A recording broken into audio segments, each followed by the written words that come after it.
సమయం లేదు మిత్రమా అనే డైలాగ్ ఇప్పుడు ఏపీ ఎన్నికల ఫలితాల విషయంలో తారుమారైంది. సమయం ఎంతో ఉంది సోదరా అని చెప్పుకోక తప్పదు. రాష్ట్ర వ్యాప్తంగా గురువారం జరిగిన ఎంపీ, ఎమ్మెల్యే ఎన్నికల ఫలితాల కోసం దాదాపు 41 రోజుల పాటు ఎదురుచూపులు తప్పని పరిస్థితి ఏర్పడింది. గతంలో పోలింగ్కు, ఫలితాలకు మధ్య ఇన్ని రోజుల వ్యత్యాసం లేదు. కానీ ఇప్పుడు దేశవ్యాప్తంగా జరుగుతున్న ఎన్నికల ప్రక్రియ పూర్తయ్యే వరకు ఏపీ ప్రజలు ఎదురుచూడాల్సిన పరిస్థితి నెలకొంది.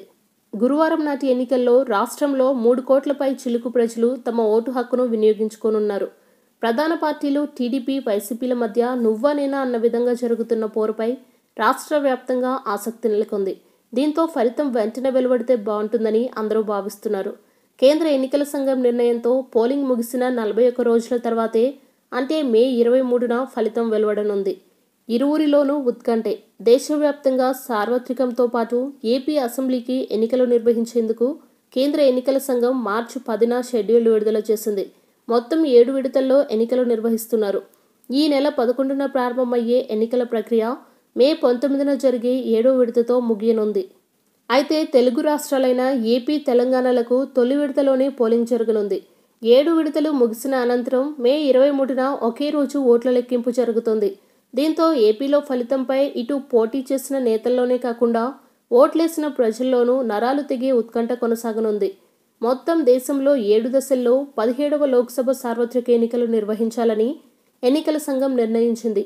ఏప్రిల్ 11, 18, 23, 29, మే 6, 12, 19 తేదీల్లో ఈ 7 విడతల ఎన్నికలు జరుగుతాయి.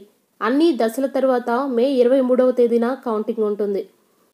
అన్ని రాష్ట్రాల్లోనూ 7 కేంద్రపాలిత ప్రాంతాల్లోనూ ఒకే విడతలో ఎన్నికలు జరుగుతాయి. అందులో ఆంధ్రప్రదేశ్, తెలంగాణ రాష్ట్రాలు కూడా ఉన్నాయి. ఆంధ్రప్రదేశ్లో అసెంబ్లీ ఎన్నికలు కూడా జరుగుతాయి. తొలి విడతలోనే ఎన్నికలు పూర్తి కానున్నాయంటే ఎన్నికలు పూర్తయిన 40 రోజుల తర్వాతే ఫలితాలు వెలువడనున్నాయి. దేశంలో 90 కోట్ల మంది ఓటర్లు ఓటు హక్కు వినియోగించుకోనున్నారు. 10 లక్షల పోలింగ్ కేంద్రాలను ఏర్పాటు చేశారు.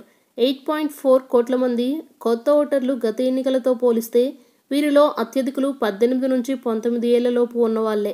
జూన్ 3వ తేదీన 16వ లోక్సభ పదవీకాలం ముగియనుంది. ఇప్పటికే సార్వత్రిక ఎన్నికలకు సంబంధించి ఏ మేరకు యంత్రాంగం సిద్ధంగా ఉంది. ఇప్పటికే 2019 సార్వత్రిక ఎన్నికలకు సంబంధించి 22.3 లక్షల బ్యాలెట్ యూనిట్లు, 16.3 లక్షల కంట్రోల్ యూనిట్లు, 17.3 లక్షల వీవీప్యాట్ యంత్రాలు ఉపయోగిస్తున్నారు.